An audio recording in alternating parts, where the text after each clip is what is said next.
eliminate the last of the Syrian rebels who were really holding out against the Assad regime. Russia hasn't paid any attention to ISIS. They're interested in keeping Assad in power. So when I was Secretary of State, advocated, and I advocate today, a no-fly zone and safe zones. We need some leverage with the Russians because they're not going to come to the negotiating table for a diplomatic resolution unless there is some leverage over them. And we have to work more closely with our partners and allies on the ground.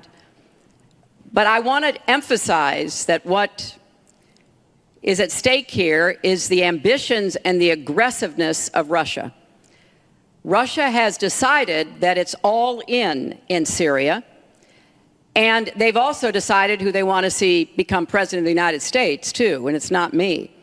I've stood up to Russia. I've taken on Putin and others, and I would do that as president. I think wherever we can cooperate with Russia, that's fine. And I did as Secretary of State. That's how we got a treaty reducing nuclear weapons. It's how we got the sanctions on Iran that put a lid on the Iranian nuclear program without firing a single shot. So I would go to the negotiating table with more leverage than we have now. But I do support the effort to investigate for crimes, war crimes committed by the Syrians and the Russians and try to hold them accountable. Thank you, Secretary Clinton. First of all, Mr. she Trump. was there.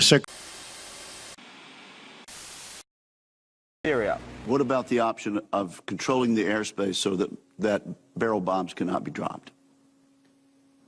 All the options. What do you think of that option, sir?